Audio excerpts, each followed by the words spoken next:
Sports fans, welcome to WTP Sports. This morning, we got a special edition of the Ohio State Buckeyes 2026 preview. I'm here this morning with some of the finest analysts across the country.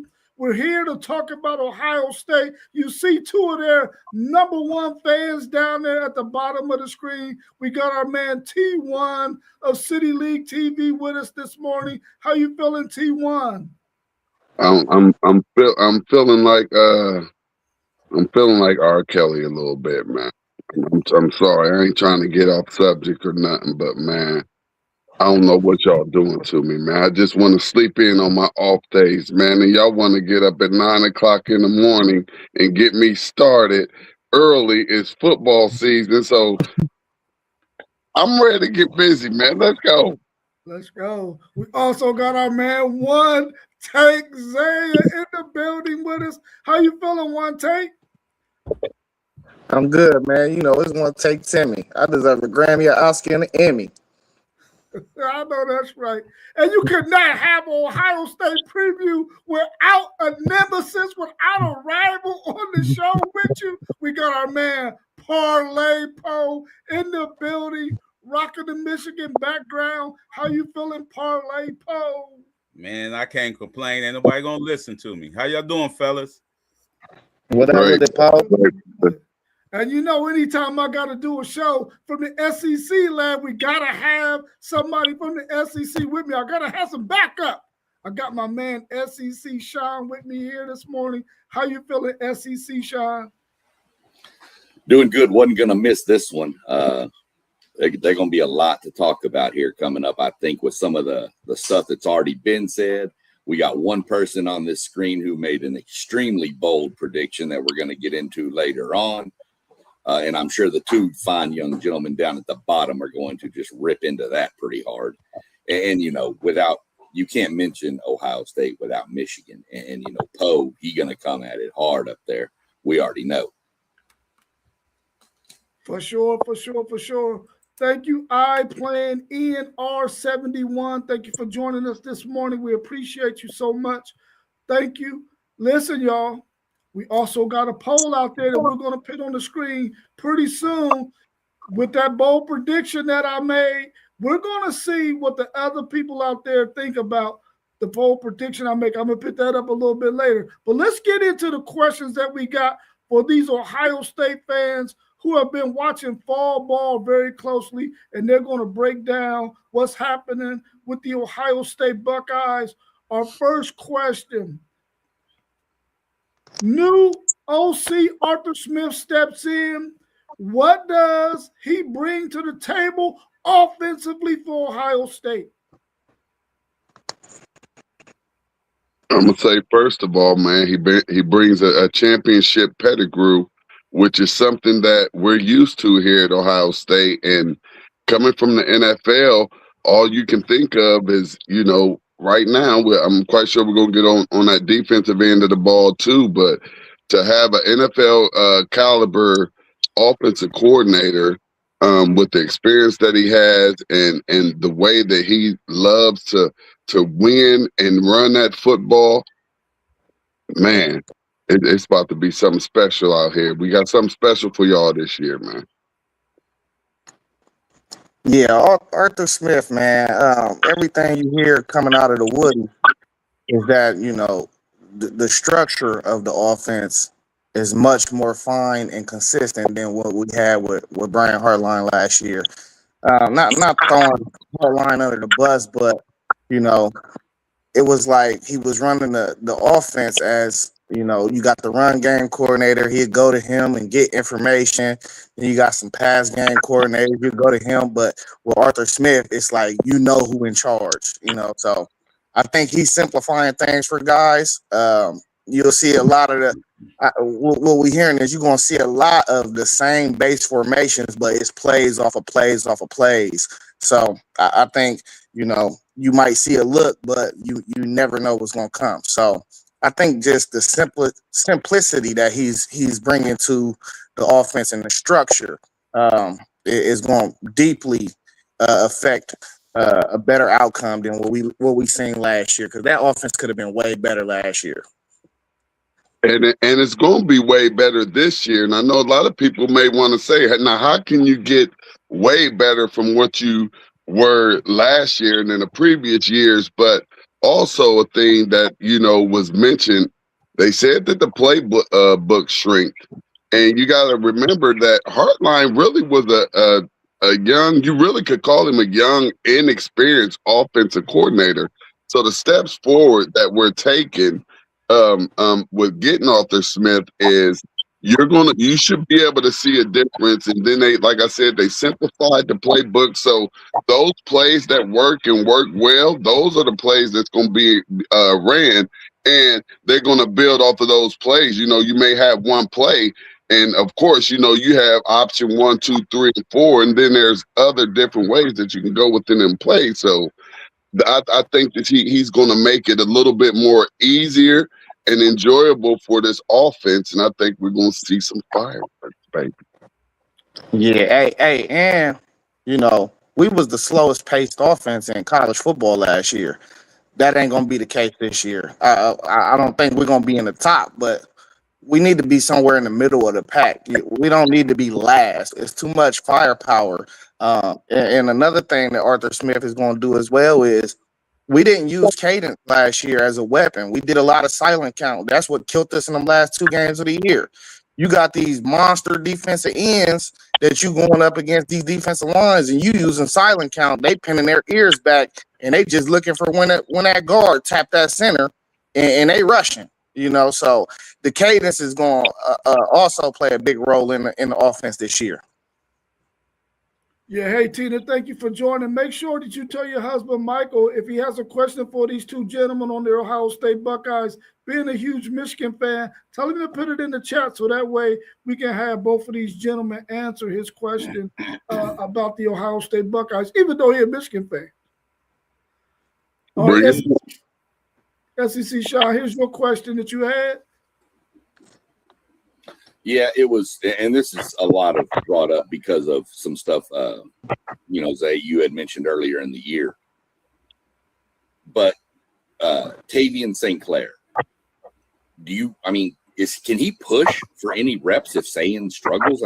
Obviously Sayin is your number 1, but I know you've mentioned St. Clair, Zay. So if Sayin comes out and struggles a little bit, do you think they would make a change? Man, listen, we all know how I stand on Julian Sayin. I'm a real tough critic on Sayin. And I kind of got to backtrack a little bit because really last year was his first starting year. So I think I might have been a little too harsh on him. I want to see the development. He gained 20 pounds, 15 to 20 pounds. They said he's been using his legs. That was the most critical thing. But St. Clair been trying to fend off Luke Fahey. Luke Fahey lost his black stripe maybe faster than any quarterback in Ryan Day's tenure as a head coach. So how serious do I take it? Luke Fahey is a 3-star quarterback prospect, only standing about 6 foot.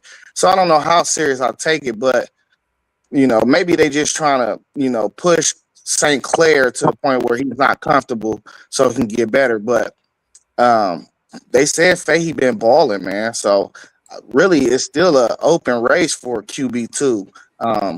And do you really want to give a guy like Fahey QB2 moniker? Because if you do that, now you got to worry about St. Clair hitting that portal. 6'4", strong arm, 230, can use his legs. Got a good rapport with Chris Henry Jr. and other guys, Brock Boyd, guys that he'll possibly see the field with in the future. So do you really want to, put him as QB3 knowing that the transfer portal is real? So I don't know. You hear these things, but I think they just really trying to push him to get better. Real quick before anybody else jumps, for people that might be tuning in for the first time, that may not know a lot about Ohio State or football in general, that may be trying to learn something, explain what the black stripe is. Black stripe at Ohio State, it don't matter if you a freshman incoming or you're a portal guy. When you lose the black stripe, you're officially a part of the brotherhood, and that means you are ready to play for Ohio State and you're an actual Buckeye.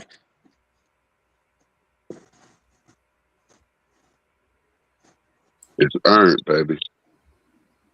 Hey, so I go ahead because I was, Zay gave y'all a perfect example of what it is. And, just to let y'all know, you don't, just because you sign to come and play for Ohio State, once you get on campus and put that helmet on, you don't just jump into the brotherhood. You don't just become a Buckeye just because you were a 4-star or, a 5-star or whatnot. You got to come in here and earn every single thing that you get because this is a championship program.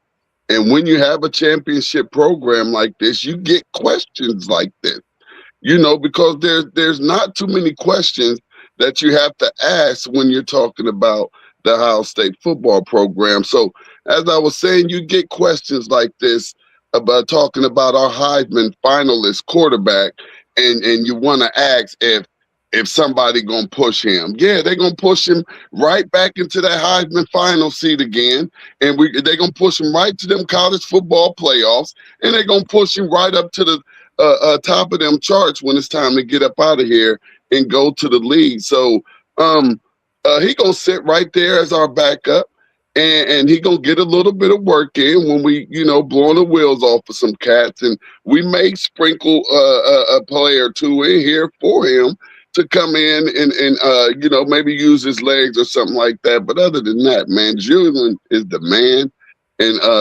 I look for him to have just as good as the season as he did last year, but we plan on him using his legs a little bit because he left a whole lot of easy first downs on the table last year that could have changed the outcome of a couple of these games. And we only had a couple games that we needed to change the outcome for. But like I said, he's going to start using those legs a little more just to pick up the first down, not try to, do anything extra, but just to keep those chains moving. So, no, he's not getting pushed for anything. All right, let's go to our man post game with the question that he had for our two Ohio State gentlemen. Post game. Yeah, good morning, fellas. It's great to see y'all on this morning. Good morning. T1, my main man, Wante Zay. So my question is, with the loss of Carnell Tate to the NFL, who will emerge as that next wide receiver alongside Jeremiah Smith? Now, it may be a committee, it may be one guy, it may be two guys. I know y'all got the transfer, McEwen from UTSA, who's interesting to me. But in your opinion, who's the next guy besides Jeremiah Smith? Hey, I would say, and everybody knows Chris Henry. You know what I mean? Everybody knows it's Chris Henry, but as you said, McEwen from that transfer that we got in here, he's making big noise. He's making big noise. They're talking about possibly throwing him up in there, but this is wide receiver U, man. So there's always a next one that's coming up, and that's going to be special. But, we talked about this a long time ago, and Zay hipped y'all onto Brock a long time ago, and Brock Boyd is still out here making plays as well. So it's wide receiver U, man. It's going to be problems with this offense this year, man. I'm trying to tell y'all, with Arthur Smith, there's going to be problems, man. I really look for this offense to be dynamic, as we usually are, man. Go ahead, Wante. Man, this is a real deep room. We got 5 or 6 guys that I just don't even mind. 6 guys that I really don't even mind what you mix and match with Jeremiah Smith on the field. But everything that I'm hearing coming out of the Woody is the best 3 guys is Jeremiah Smith, Brock Boyd, and Chris Henry Jr. That's 2 freshmen and Jeremiah. So, but this is the thing, Cortez Hankton came in. Cortez like to rotate receivers. I don't expect Jeremiah to be off the field too much, but them other two spots, I think those guys is going to rotate as much and keep fresh legs as much as any group on the field this year. Brandon Ennis was awarded the Block O, which is a special thing at Ohio State, which typically is given to one of the leaders on the team. And Brandon Ennis, he's probably not one of the better receivers in the room, but intangibly, you cannot replace him because he's, like I said, he's a leader. He got one of the best work ethics in the program. He just does everything right. He's one of them guys that, is going to get that room going and motivate. He just an older guy in the room as well and on that side of the ball. So, he got a block. He's going to be a good blocker. But as a ceiling wise, Kyle Parker, McEwen, all these guys, Brock Boyd, Chris Henry, all these guys have a higher ceiling than Brandon Ennis, of course. But, they all bring something different as well, too. McEwen is a speed guy. Kyle Parker can take the top off the defense, and he played a lot of slot at LSU last year. Brock Boyd can play in or out. You could throw Chris Henry out there and then throw Jeremiah Smith in the slot. It's a lot of things that Arthur Smith got at his disposal, man. So, I definitely look at a rotation. But when it comes down to it, fourth quarter, and you got to have it fourth down.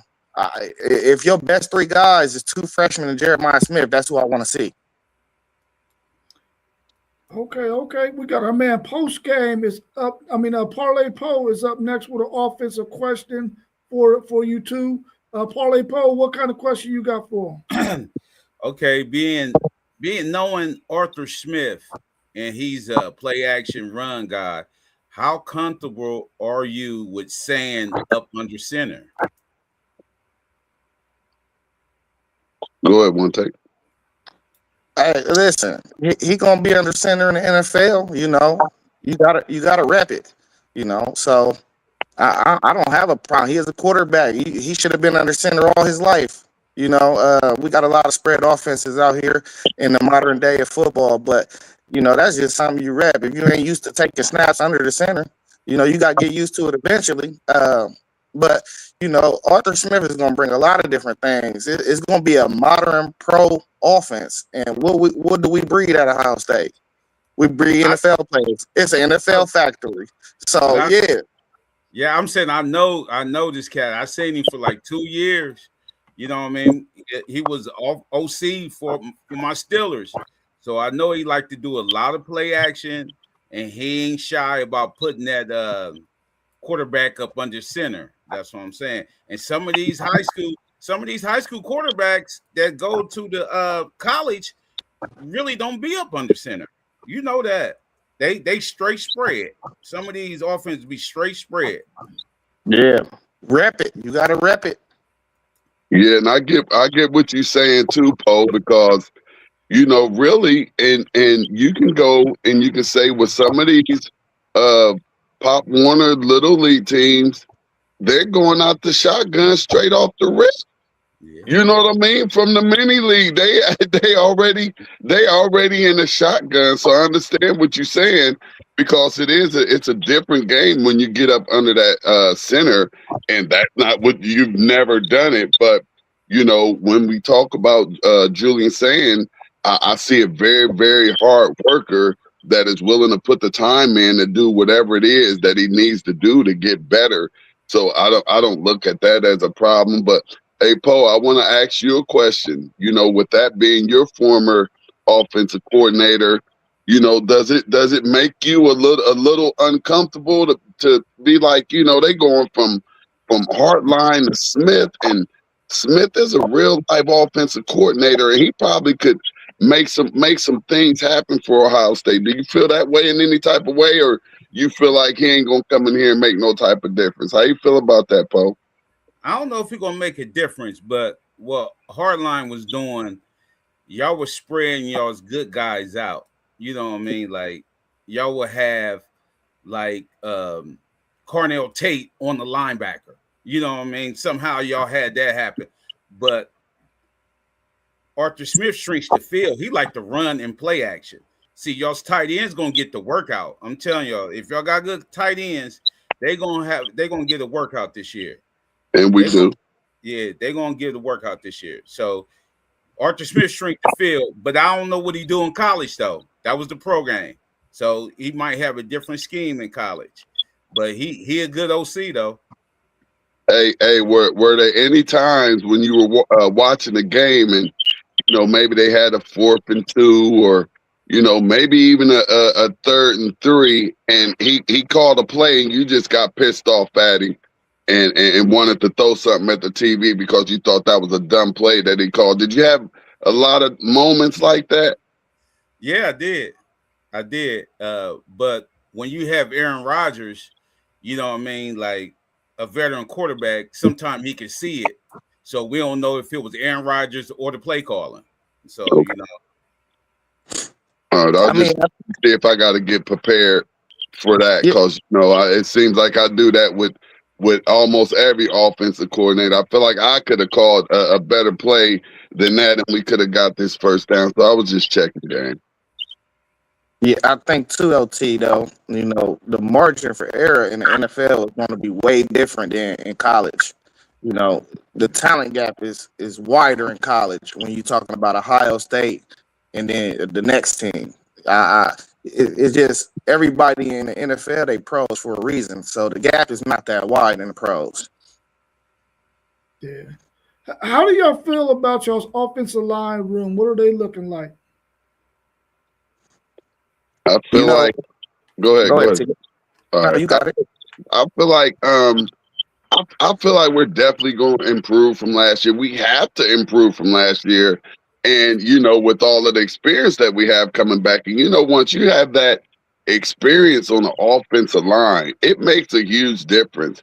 I don't think you ever get a returning offensive line that does the same or worse than they did in the previous season. So really, I'm feeling like if this offensive line is intact and together, it's gonna be some problems, man. Y'all got to get y'all's popcorn ready. Go ahead, one take. Yeah, I mean, we returned 4 out of 5 starters, and the one guy we lost was our weak link, Tegra Shabola at right guard. It's been a lot of shuffling with the offensive line, and we got a good problem. We got, 3 different options at offensive line. And the one option that I like the best is starting Ian Moore at left tackle and also Saraville at right tackle, and possibly Josh Padilla at right guard. Luke is going to go back to left guard, and Carson Hinsman is going to go back to center, of course.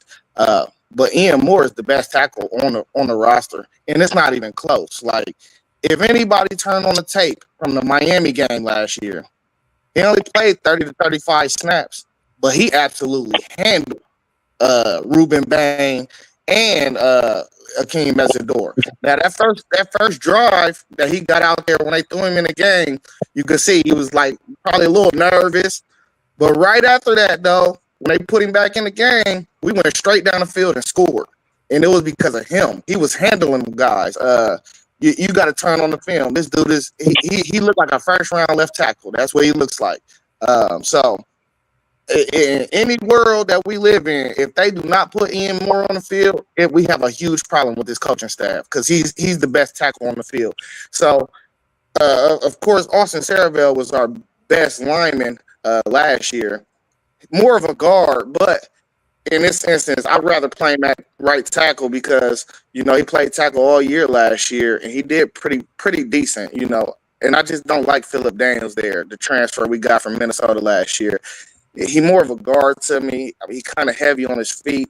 So I want to run Ian Moore and Austin Saraville as my tackles. But this line should definitely be way better, especially if they insert Ian Moore at that tackle position. Our man SEC Sean got the next question on the board. What you got for him, SEC Sean? Just last year, there was a lot of talk about the Ohio State running game. We all know Bo Jackson's coming back. But what are your feelings on your depth at the running back position behind him? I mean, he's obviously starter, but how do you feel about your depth? Go ahead, one take. Hey man, listen, we don't even know if Bo is going to be the starter this year. He was 1,000-yard back last year. This Isaiah West train is heavy. He was a little banged up last year, so I don't think Buckeye fans really got to experience the full Isaiah West, experience. But he done picked up 20 pounds. He had like 220 right now. But he been repping more with the first team than Bo this summer. So, I think we're gonna be a little more to like 50-50 with both of those guys, more like a Quinshawn Trey type of thing. But we feel real comfortable with Jacoby Jackson right behind them. If anything happens to one of those guys, but West looked explosive, man. The thing with Bo too is, the one thing we needed him to be better at last year that they said he's been better at this year is when they get to that last guy and you trying to bust a long one, you got to make him miss. And they're saying that he's starting to make those guys miss on that last line of defense. So I expect a good rotation with the running backs, even Legend Bay. But Legend Bay keep on getting in trouble. So it was rumors that we suspended him for 2 practices, undisclosed, but we like him as well, but he keep on getting in trouble. He gonna be in the doghouse. But we got 4 guys. Nobody knows what Turbo is because we have not seen Turbo since he's been on campus.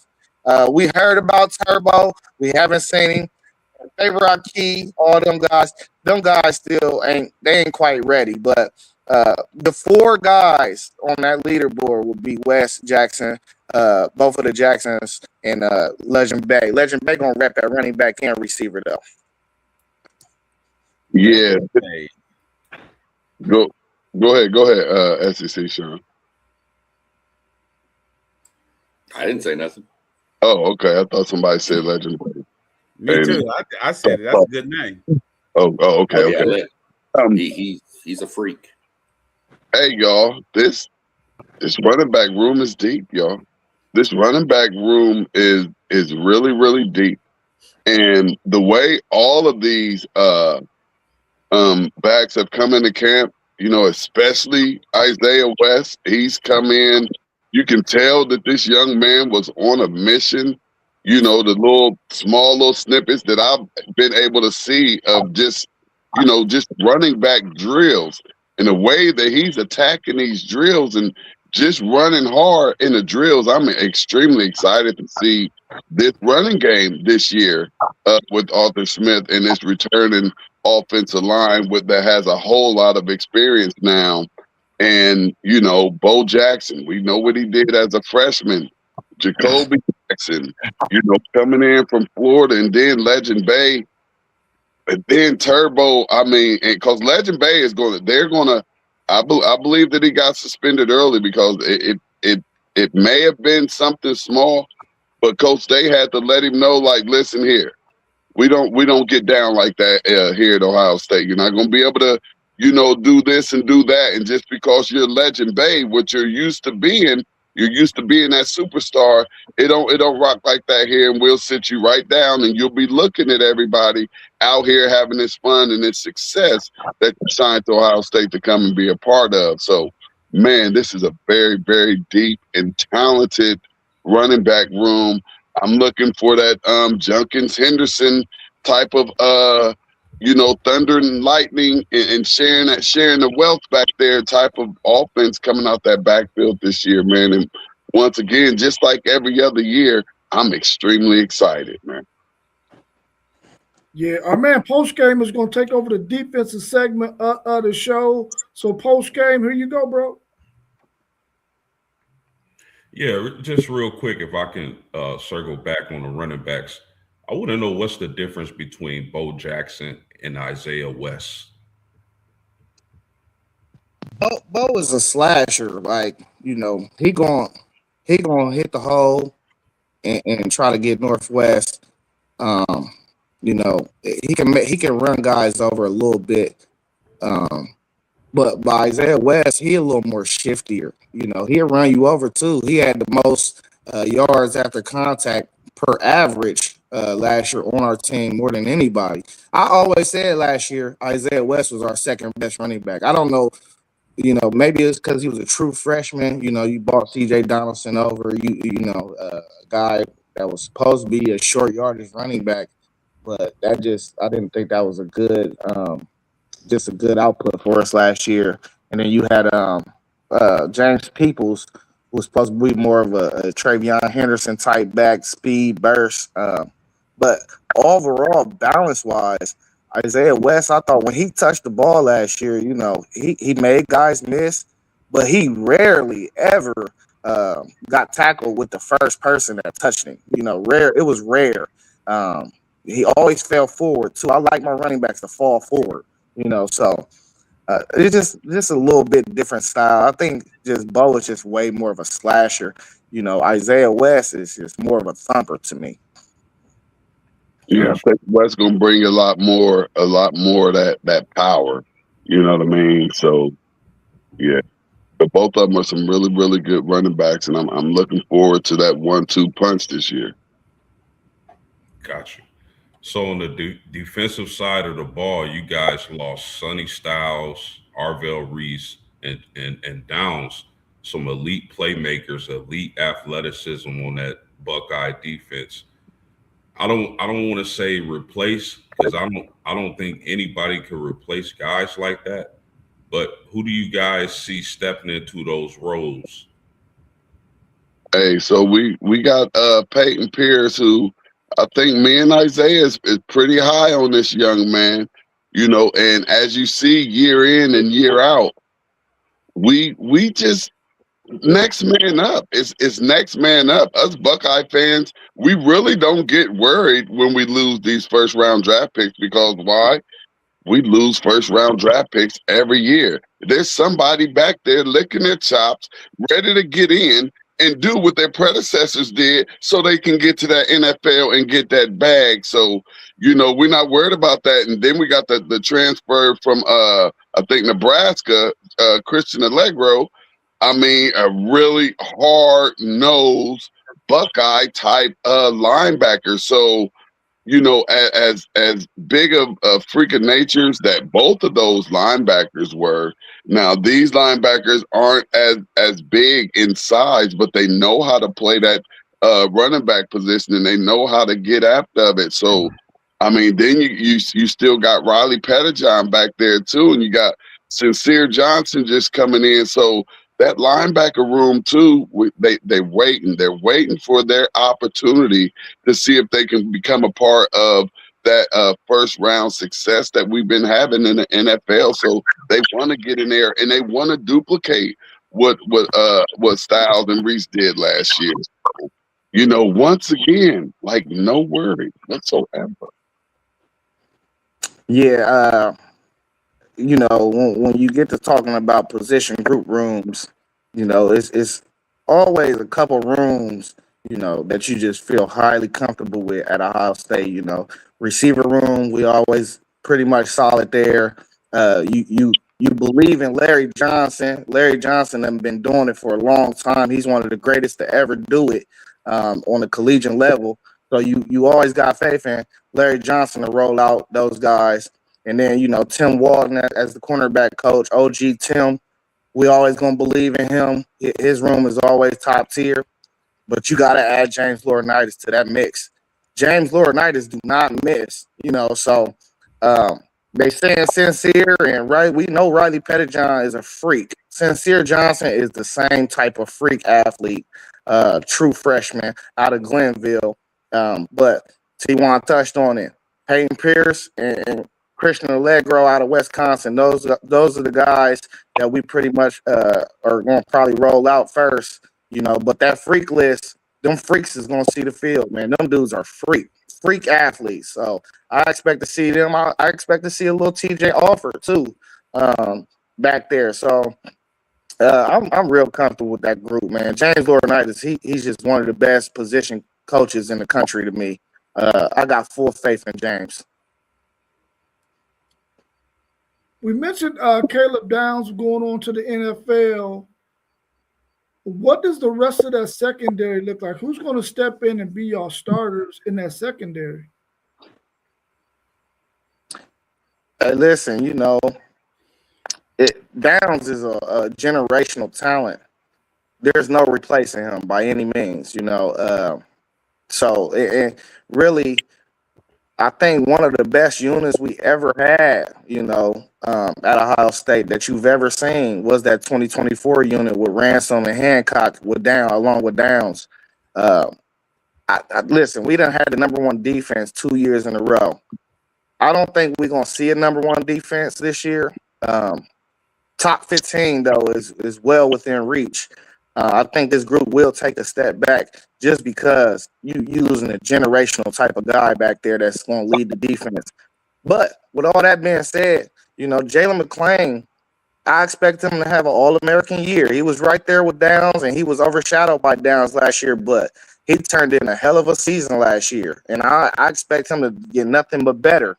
We got we're probably going to start Earl Little at the opposite safety just because Jay Timmons then came in and blew waves. Jay Timmons looked like he going to start at nickel this year, and he just came in balling. Pound for pound, they saying this dude was the best player in the recruiting class last year throughout the country, honestly. But we got Dominic Kelly that came over from Georgia who was pushing Jermaine Matthews.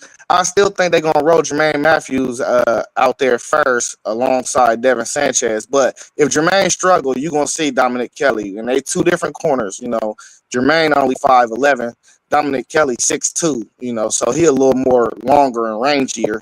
But we like our secondary.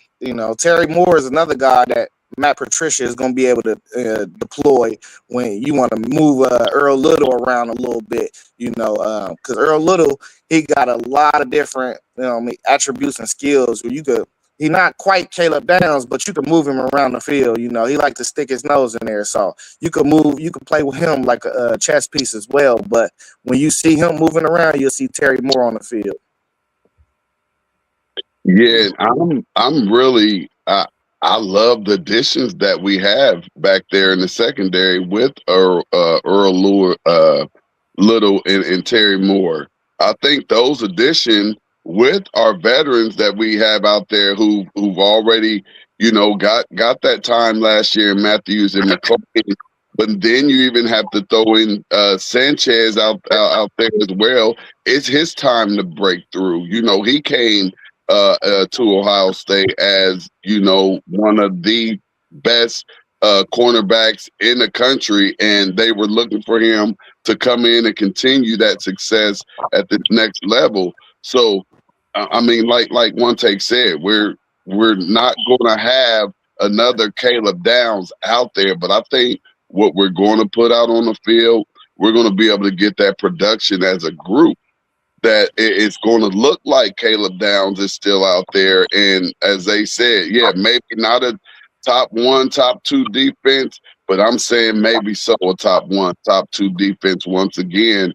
When you look at that linebacker position, that back 7, that back 8, whatever it may be, I think we have enough experience out there to have a very, very successful defense.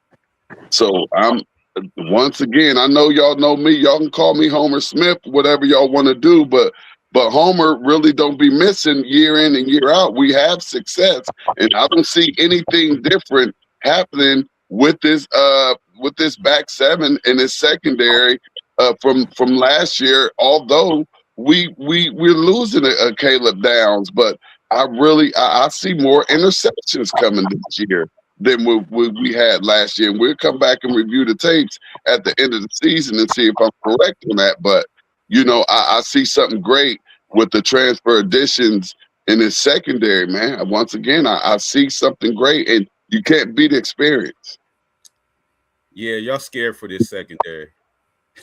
Not one bit. Yeah, y'all are. Y'all Like scared for what player out there would you feel isn't good enough to play up to that Ohio State standard? No, they ain't. Y'all scared for this secondary. I can tell the way both of y'all talking. Yeah, y'all scared for this secondary. I can tell the way both of y'all talking. Y'all ain't hyping this up. Y'all scared for this secondary. I don't. Hey, look. Like I said, I don't see it falling off. I see more interceptions. Man, this I see more interceptions coming up this secondary. The wheel's about to fall off this thing, man. The wheel's about to fall off this thing in that back secondary. It's nothing like that. Hey, I never heard my man Zay explain all that. I ain't never heard all that explaining. I'm very thorough. Look, I ain't never heard all that explaining. Yeah, y'all scared. Y'all scared for this. Ain't nobody scared, dog. Hey, these smoke, couple games, I'm saying these first couple games, y'all gonna be all right. I'm talking about Ball State, but this Texas game and this Illinois and Iowa game, y'all gonna have to get it together. Y'all gonna have to get it together, but y'all scared for the secondary. Not y'all that right now. Poe want the smoke. You want the smoke. See, no, I'm just telling y'all right now the way y'all talking. Y'all scared for the secondary. What did you hear? What did you hear that make you feel like you heard something different? That y'all scared? Nah, I mean, what specifically did you hear? Y'all got them young players. Y'all know they ain't Caleb Downs. Y'all know he was the quarterback back there. You know. Hey, nobody has a Caleb Downs. Nobody does. Yeah, and we only have one young player, and that's Sanchez. Everybody else got expert. Sanchez, he gonna shot one side of the field down. We're not worried about Sanchez at all. It's gonna be a big drop off. Trust me. No, it ain't.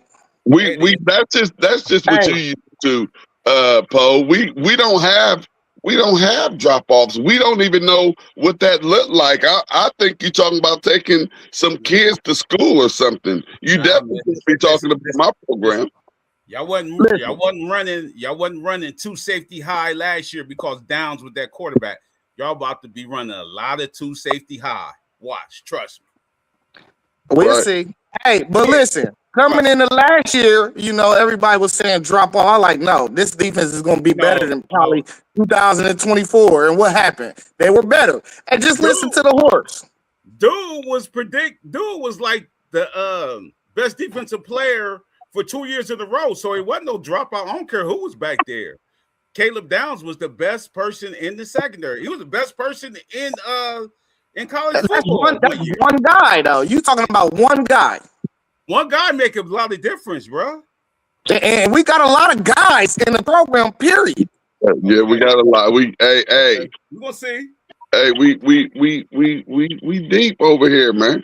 We deep. We worry about nothing. If you're listening to us, you hear no worry about either one of these position groups that we've mentioned, and it's all the same with the secondary. All right, SEC Sean, you got that next question. Man, I was beginning to wonder if we were going to get to this question. This is one reason, ladies and gentlemen, you got to have somebody from the opposing side on these streams. Because, I mean, you know, you just got to. So,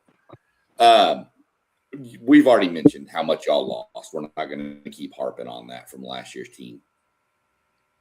But how do you feel about your defensive line and linebackers with what you lost and the guys that were, as y'all said, next in line? How do you feel about how your front seven? I mean, once again, we have experience. And look, when you lose as much as we lost last year, can y'all believe that I just keep saying we have experience?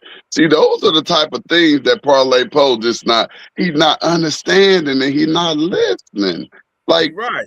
Continue right. to, now we're at the defensive line. And, you know, if you know anything about Ohio State, just to keep everything all the way 100, the defensive line really is the position group who hasn't been living up to that Ohio State standard. So right here and right now, we really don't have much to live up to right now at this position group. But here we come once again. We have that experience. We got Kenyatta Jackson out there. We got Bo Atkins out on that other end. Like I said, experience. This is second year in the program at Ohio State. And then we got those transfers coming in from Bama with Walker and Smith. So, whoa, now we, of course we're losing things. Of course we're losing McDonald as well on that defensive line and Curry. But here we go. We're just plug and play. Plug and play, plug it in, go on about your business, do what Ohio State do, get ready for the Big Ten championship and the college football playoffs, do your job. So, once again, more experience coming in. And I feel like we're going to be a top 5 defense once again. Top 5 in the Big Ten or the nation? The nation. You funny, Paul. Hey, listen, man. I'm going to clarify it for him, though. Hey, Kenyatta he loading the All-American season. As long as that other side on the defensive end is taken care of. Bo, they got Bo penciled in as DN2 right now, but we'll see about Bo. I guess he picked up some weight and a little bit of athleticism this summer. I think athleticism is one of the hardest things to gain as an athlete. So we'll see how that go. But he was losing snaps to Zion Grady last year, as a true freshman. So yeah, so we gonna see. I like my defensive ends though. Even Bo, I think Bo serves a purpose. But I think we got way more explosive guys, on the depth chart that supposedly is behind him with, Drake Quinn and Kari Wilder. Both of those guys are dudes. It's just about them getting some experience. But keep your y'all's ears open for Epi Satanale. Epi Satanale is the wild card in that room. That dude is a killer. I'm the only thing I keep on hearing is Epi this, Epi that, and he just been balling all spring and summer. So I will not be surprised by the end of the year if he's the number 2 DN opposite of Kenyatta, because Epi Satanale, that dude is coming. Now the inside, we return Edric Houston. He lost a lot of reps in games that he shouldn't have lost. Like in that Ohio game, he had an awful game. You losing to max school guards, and that just wasn't a good look. But from what we hearing, that he's starting to hit his 5-star status potential. But the jury is out for me. I got to see it on the field. But James Smith, the transfer from Alabama, he gonna be the best dude on that defensive line in the interior. Dude, when he hit the bag, you see the videos of him hitting the bag. It looked different, And then it's just a lot of depth in that room on that defensive line. I love the depth in that room more than I did last year.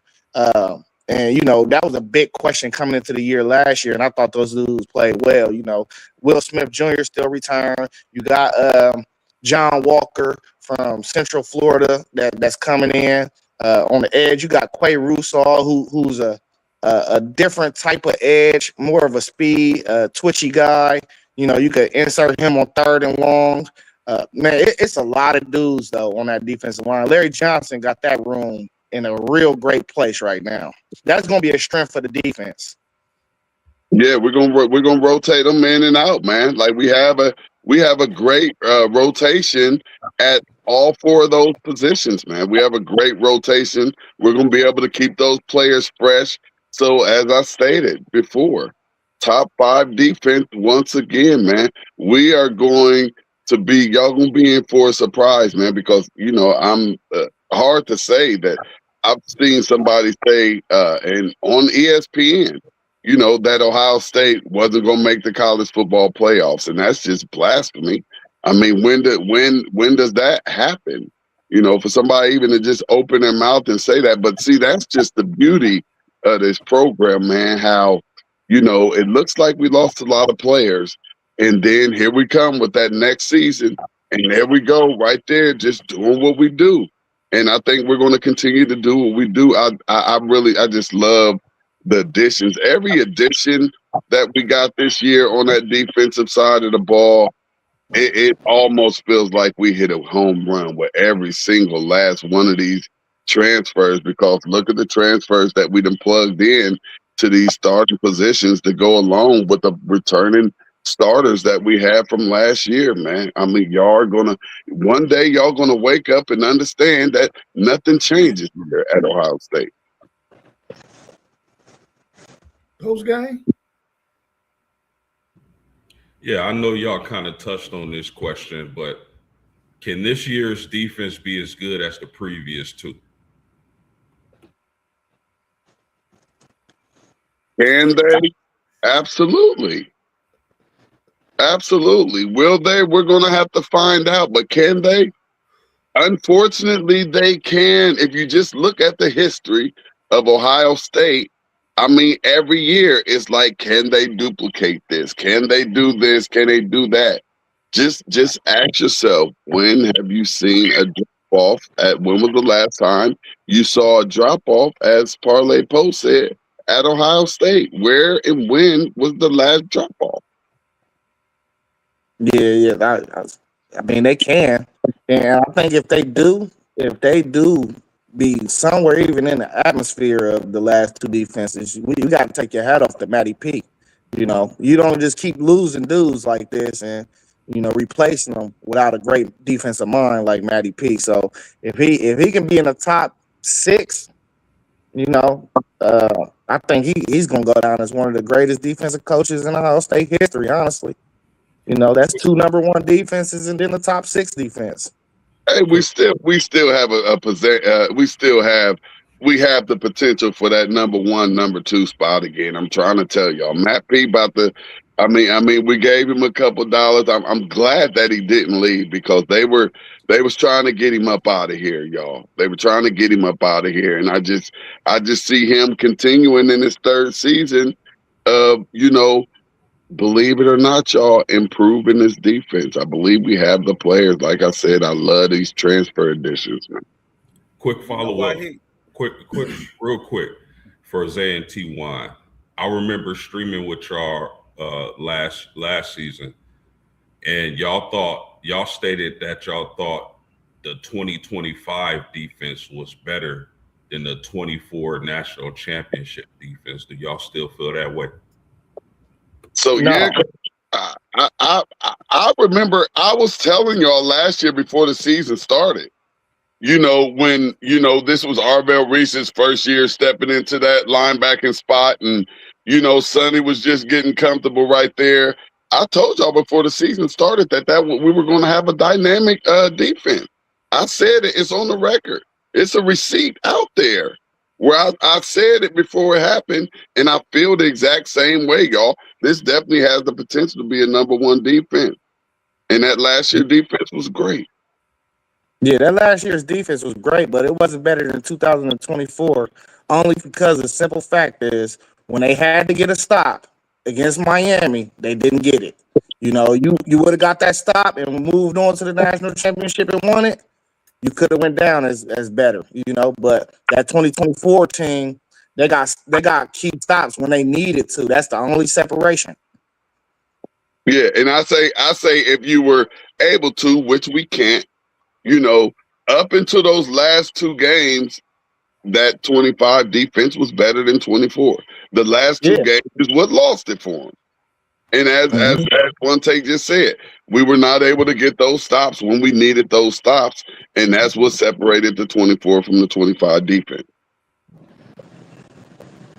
Paul, you got any defensive questions for these 2 Ohio State guys?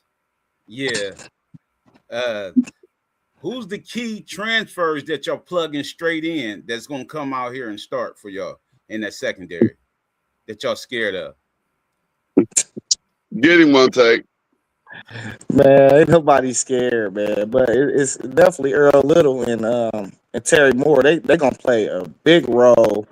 Oh, and Dominic Kelly too. Dominic Kelly is really pushing Jermaine Matthews. So all 3 of those guys, they all gonna see a lot of snaps. It's gonna be rotations. So all of them is going to play well over 200 snaps, I believe. Then y'all had the journeyman come. Cam Calhoun, is he back? Is he with y'all? Yeah, Cam Calhoun, he'll be in rotation, but he more or less the fourth or fifth guy. He'll be in rotation though. Okay. Yep, just somebody to keep everything fresh, and you know they know what he's great at, so they'll make sure to put him in a position where he can go in there and have success the times that he do get up in there. But I'm really interested to see Christian Allegro at that linebacker position, because I know, you know, before our linebackers got to where Sonny and Reese just took it to, I will see those Wisconsin linebackers sometimes, and I'll be like, I wouldn't mind having one of those. So, you know, we got one of those over here, and I'm interested to see how him and Peyton Pierce work together. It's really a complete different dynamic from what we had last year in Sonny and Reese, and I'm really interested to see what that's going to look like. You know what the knock on the Wisconsin linebacker is, right? What's that? They can't cover a corpse. Okay. You know what I mean? So that's the knock on them linebackers, man. You know what I mean? That's why you put them in position to do, you know, what they do best. So, you know, I think we'd be all right. You know, if there's a play where we need somebody covered, you know, maybe Petty John come in here for him on those passing situations. Because one thing we know that he gonna do, he gonna go up in there and he gonna stuff that run. So, you know, that's why you have to have depth out here. You have to be able to go, you know, 2-3 deep now. You can't just go too deep. You can't just have that backup right there and that's it, and you rocking and rolling with just them two, because it's a long season. It's a long season, so you're gonna have to have fresh bodies out there, and you're gonna have to put the kids out there on the field in position to do what they do best. And if that's not something that Allegro specifies in, you know, like I said, that's when you bring in a Petty John. You know, that's when you bring in a Sincere Johnson. You know, so we're gonna be okay. He gonna do what he do best, and he gonna help us to try to keep that number 1 ranked defense in the country. Yeah, I think they forget too. You know, we develop guys. You know, so he probably couldn't cover a corpse at Wisconsin, but you know, Rob seen this all too well. Sonny couldn't cover nothing in 2024. 2025 he could. Good point. Yeah. Our man SEC Sean is going to take the last segment of our show here in this Ohio State preview. SEC Sean, here you go.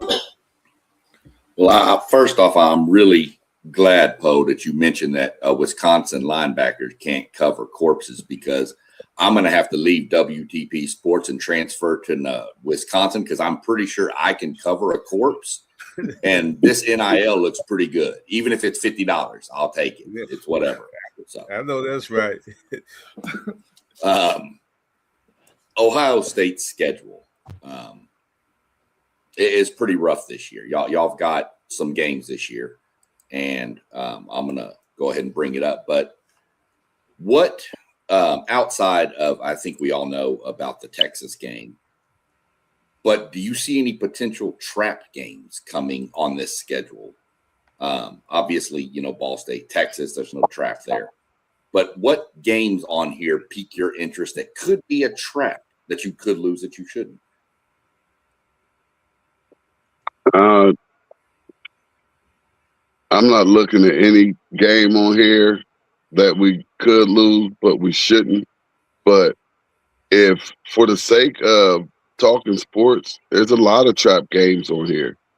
The Big Ten is better than a whole lot of people think. You know, a whole lot of people look at Illinois as, you know, just a regular mid team. But if you're not on top of your game, Illinois can pop you.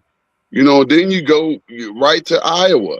Likewise, always has a sound defense. You know, they're going to do something on offense. There are a lot of games that we could call trap games out here.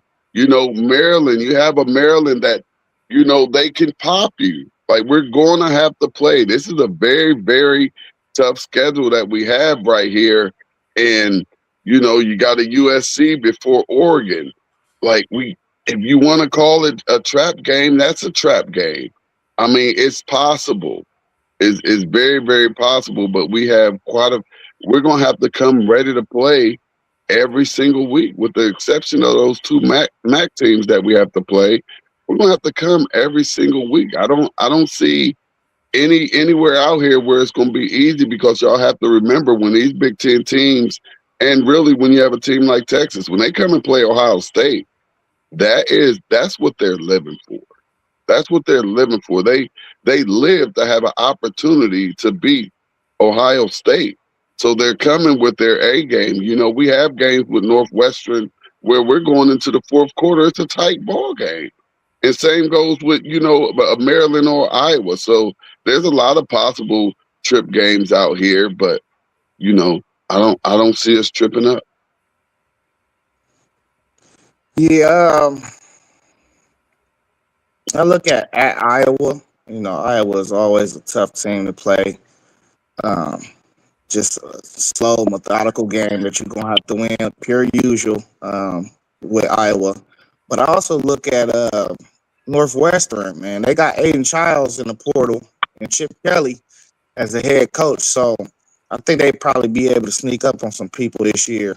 You know, that might necessarily be a game too, fresh off of Oregon, where we might not be all the way up. And, you know, going in the fourth quarter, it might be a one-score game. You know, you just got to sneak out with a win. But, you know, that's just for the sake of argument. I think we beat both of those teams. You know, I don't know if y'all got any more questions about the schedule, but the two games that should be circled is Texas and Michigan. That's it. I think if you win both of those games, you're going to smooth your way right into the playoffs.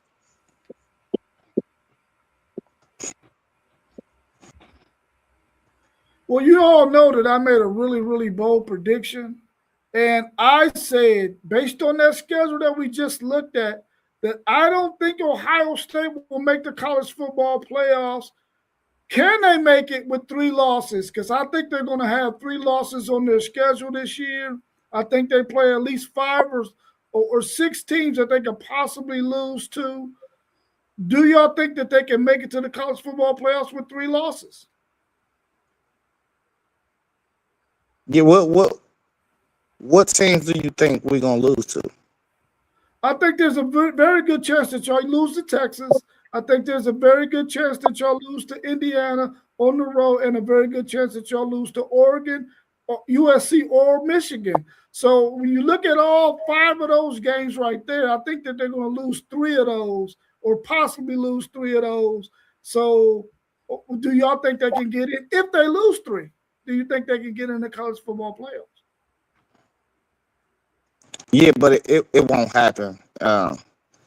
You know, we probably gonna play 6 top 25 games in the regular season, maybe 7 for real, honestly. But what you asking for is going against history. You saying Ohio State gonna go 2-4 in them games, when, you know, it's usually reversed. We go 4-2 or 5-1 or maybe even 6-0. That's more or less like, and, you know, going into the season, we're only not favorite in 1 game. Let me just throw that out there. And that's the Texas game. They gave us a 46% chance to win. You know, that's the only game we're not favored in. So we got to bet against Vegas as well, you know, when we're talking about this. But if it is a thing where we lose 3 games, yeah, our schedule is so strong that I don't care who that last ACC team is, if it's or the Big 12, I don't care who it is. The brand at Ohio State is so big that I don't think they'll leave us at home. I think it'll be the most dangerous 9-3 team you've seen in the college football playoff era.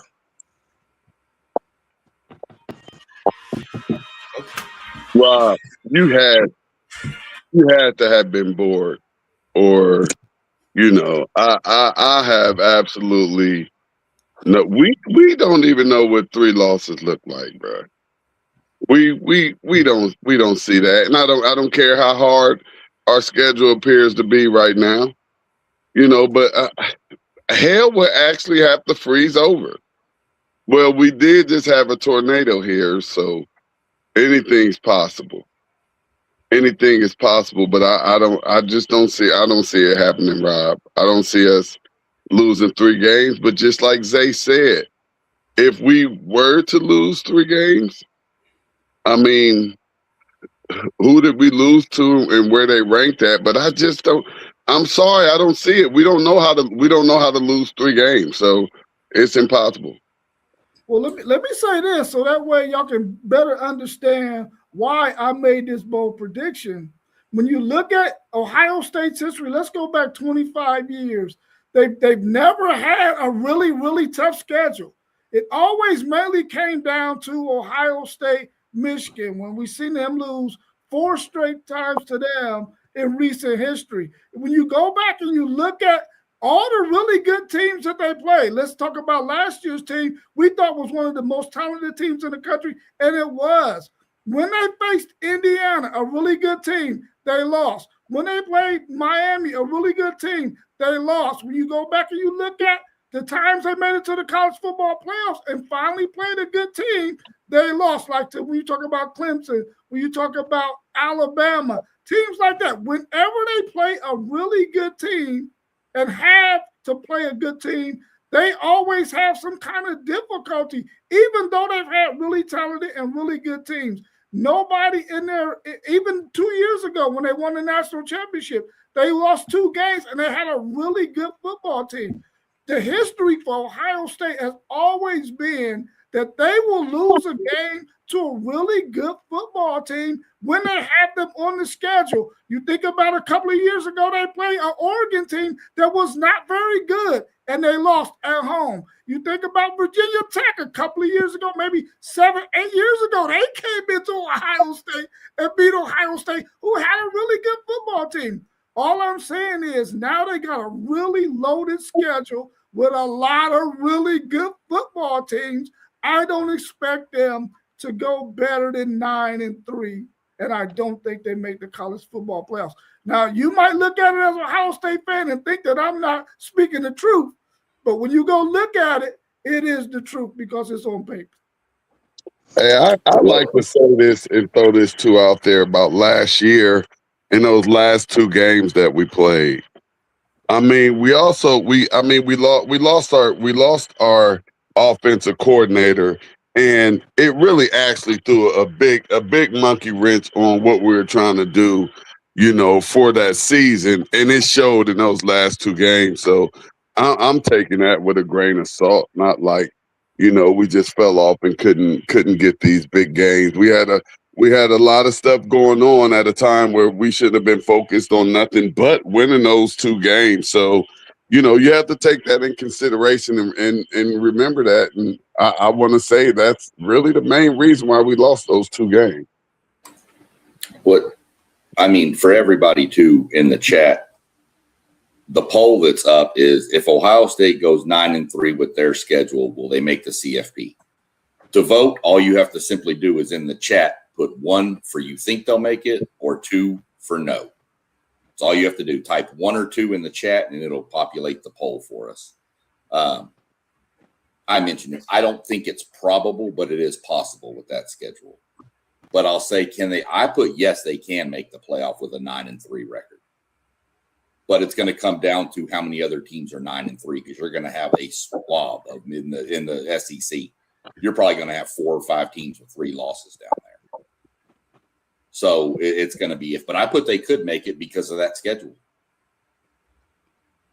Yeah, listen, let me say something and touch on what Rob said, because it's a whole bunch of fabricated stuff that's being said.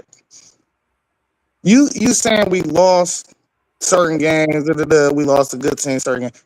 We have the second best record in playoff era in the college football playoff. So that's contradicting your statement right there with that one fact. Secondly, we beat Notre Dame 2 years in a row. We beat Texas 2 years in a row. These are all top-ranked opponents. We beat Penn State 2 years ago when they was ranked in the top 5. So only thing anybody can really say is that we lost to our rivals and we lost to Indiana in a Big Ten championship game. But as far as highly ranked opponents, we take care of business like we normally have. We haven't been losing highly ranked games. So I don't understand where you're getting these statements from. And we had the hardest, playoff run out of any team already in 2024 when we ran through like 5 or 6 straight ranked teams. We've seen us do this before. So I don't know where you're basing all this information from. On paper, the facts say different to me. I like to compare notes one day. Yeah, for sure. Listen, y'all rank number 1 in the AP for the 9th time, and I hate it. Y'all only won when y'all had the number 1 rank. Y'all only won it one time. Yeah, they playing for our downfall. Yeah, that's why we don't like that number 1 rank. That means nothing. I don't like it. Don't put me. They can put us down at 15. I don't care about none of that stuff. When you do preseason rankings and you giving number 1 rankings, I don't even know how we qualified for the number 1 ranking, because when you look at Oregon, they returned down near their whole team, and that was an easy number 1 ranking for them. Then you turn around, you look at Notre Dame with everything that they returned. Yeah, they lost Jeremiah Love and Jadarian Price, but they returned a lot. And, we replacing the whole defense. I don't even know why they gave us the number 1 ranking.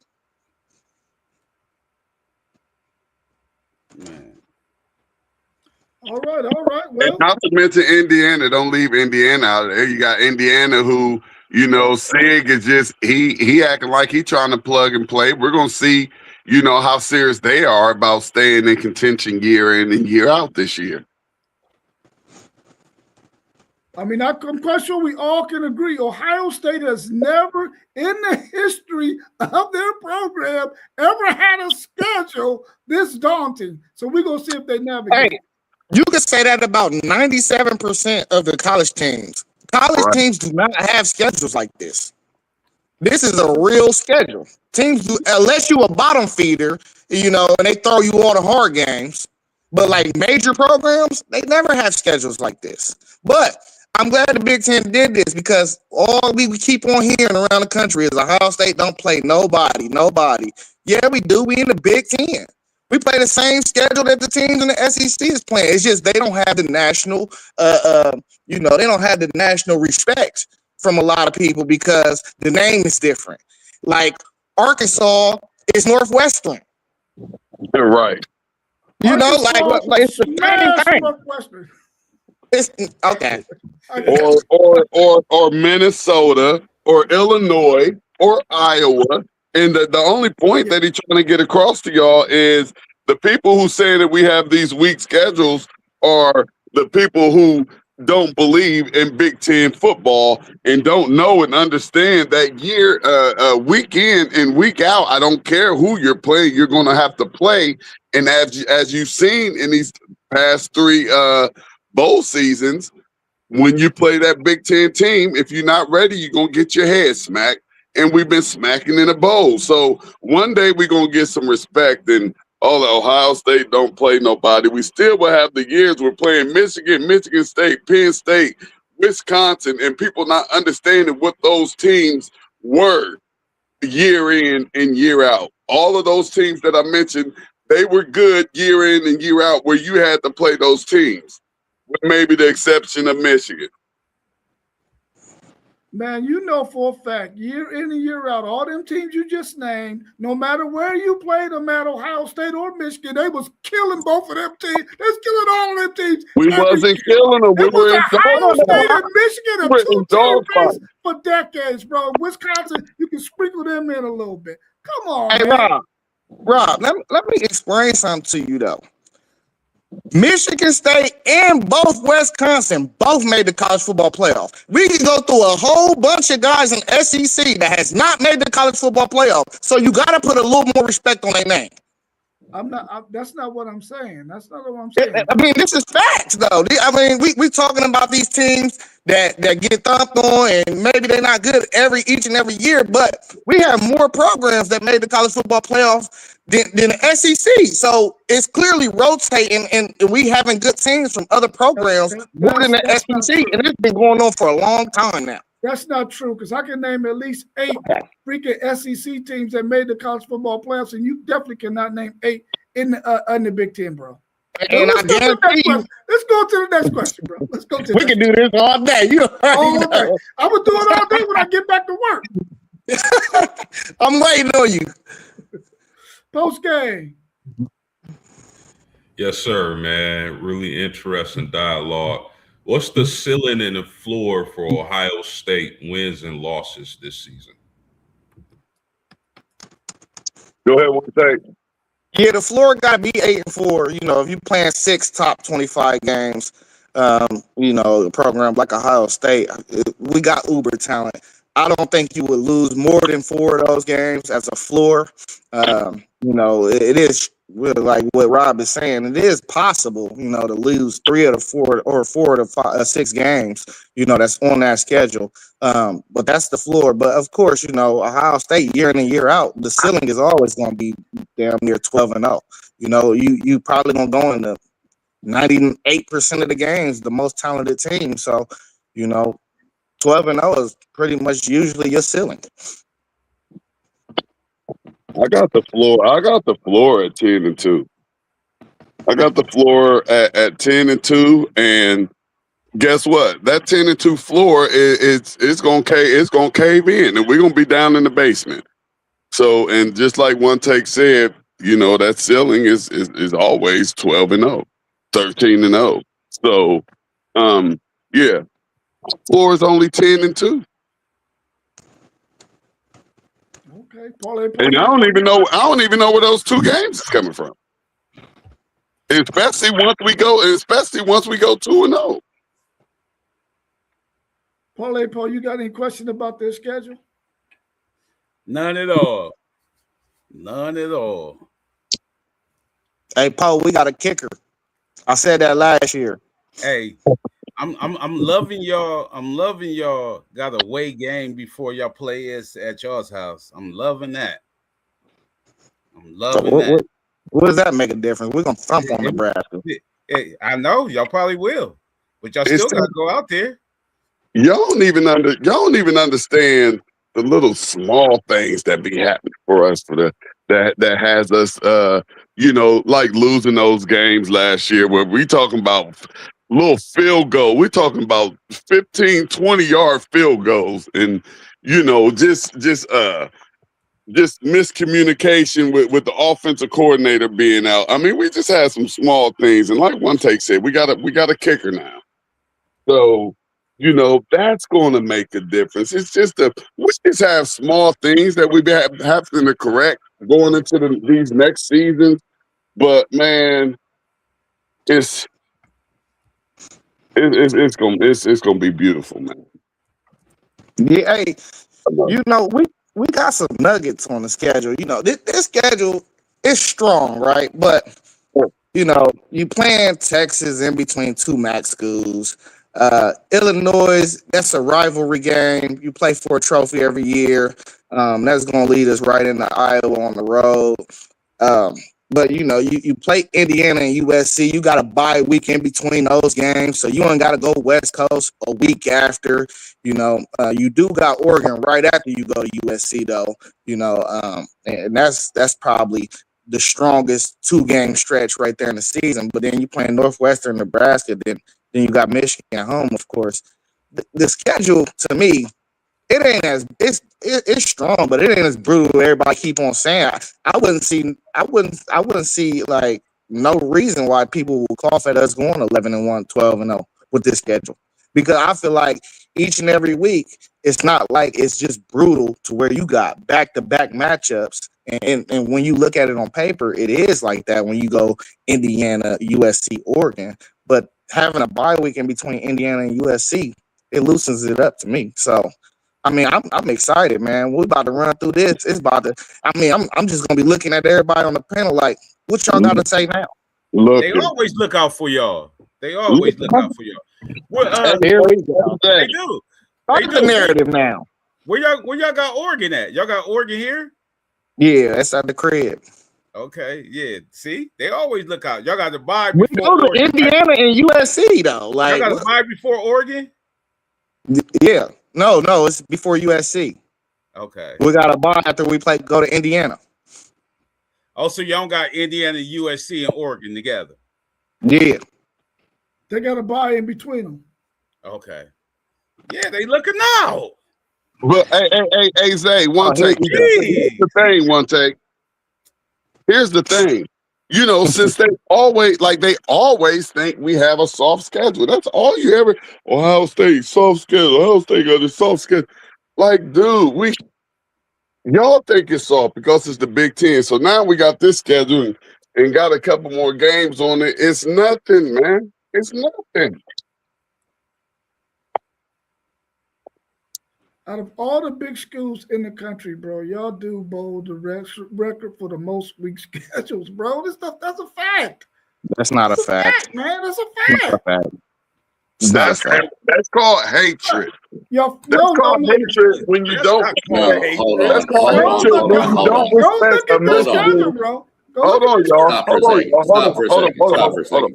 That's disrespect when y'all don't respect a Michigan State, a Wisconsin, a Penn State, a Michigan, and we're playing all four of those games, like, and then still gotta, go and play a Minnesota that's pretty good, or Iowa that's still pretty good, that's going to give you a work for their money, or Purdue. Y'all just don't respect those teams. So that's why, and it's just like One Take said, because they don't get that national respect. So just to y'all outsiders, all of those teams are just doormats, and stop it.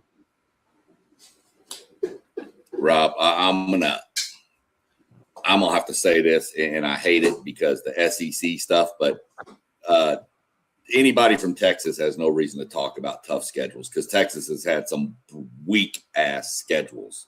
Your first 2 years in the SEC were garbage. Your first 2 years in the SEC were garbage. You played nobody. This year it's different. We played Georgia. We played Georgia, bro. Okay, you That's played one Georgia. game. It's like we play Michigan every year. Like, what are you talking about? That's the most winningest program in the history of college football. I'm just saying.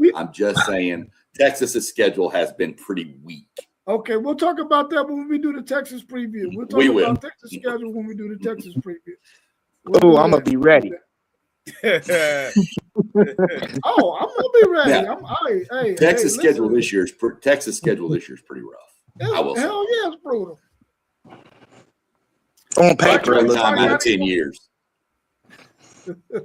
Anybody got any more questions for these Ohio State guys before we wrap up? Nah. All right, we appreciate everybody joining in. If you didn't get a chance to do that poll, please do that poll real quickly. Do you think Ohio State will make the college football playoffs if they go 9-3? All you got to do is pick one if you think they will, pick a two if you think they won't. Make sure that you do that. I appreciate everybody joining us today. We'll be back again. I think Monday we're going to do the Florida State preview. On Tuesday, we'll be doing Texas A&M. On Thursday, that's to be determined right now. But we want to try to get Florida State, Texas A&M, Texas, Notre Dame, Michigan, all of those previews done before the college football season starts. So make sure you hit that notification bell for the show. Let you know anytime we're going live because we want you to be in attendance when we do go live. So make sure you hit that notification bell. Everybody have a good rest of their day, and we will see y'all again tomorrow. Peace.